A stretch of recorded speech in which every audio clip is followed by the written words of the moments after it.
And when we talk about hope, we must also learn some lessons from this crisis. Why did it have to be so grave? Whose mistakes is the world paying for?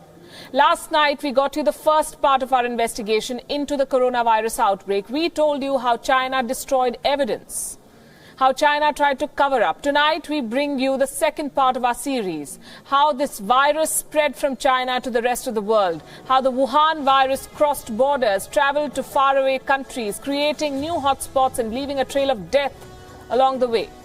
Tonight, we can tell you for sure that human carriers from China took this disease around the world. Yes, travel restrictions were imposed, but they came too late.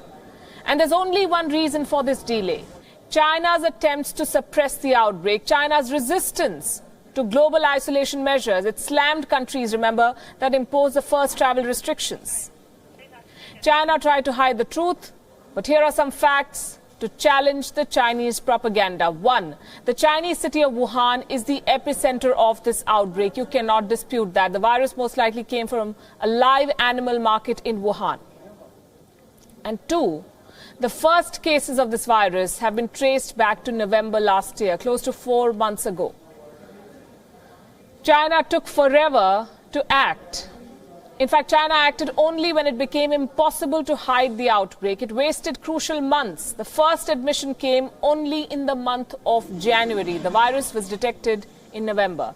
The first lockdown came weeks later, on the 23rd of January. I repeat, it came too late. By the 23rd of January, when the lockdown happened, 5 million people had already left the city of Wuhan. Let that sink in. 5 million people possibly infected. The virus had been allowed to spread for several weeks. Millions of people who traveled in and out of Wuhan during this time became potential carriers. This happened during a major Chinese holiday, the Lunar New Year, a time when tens of millions of people travel home or go on a holiday. The Chinese New Year basically supercharged this virus. And this should give you an estimate. The world's biggest human migration takes place during the Chinese Lunar New Year. According to one estimate, Chinese tourists were expected to make 450 million trips this year, and this includes both domestic and international travel. And these trips were scheduled between 24th and 30th of January, bang in the middle of the coronavirus outbreak in Wuhan. No wonder it spread like fire. It is difficult to put an exact number to determine how many Chinese carriers actually took the virus outside China, but there are many patterns and precedents that come in handy. And this, I can tell you, is an informed and well-researched assessment. The Journal of Travel Medicine published a paper in the month of January. It looked into the international spread of the Wuhan coronavirus. And just by commercial air travel, this study named 20 cities frequented by travelers from Wuhan during the Lunar New Year.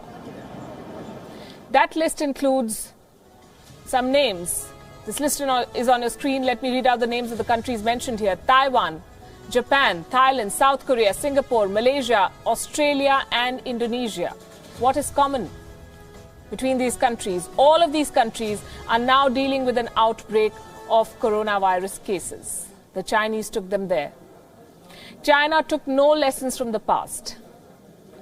China has been a major exporter of disease. The SARS outbreak in 2003 had infected more than 8,000 people across 37 countries. Studies say that Chinese travelers took the SARS virus to 37 countries. 17 years later, in 2020, they're doing the same with another virus. China took no measures to ensure its citizens do not export deadly diseases across the world. Here's another set of numbers that you should see.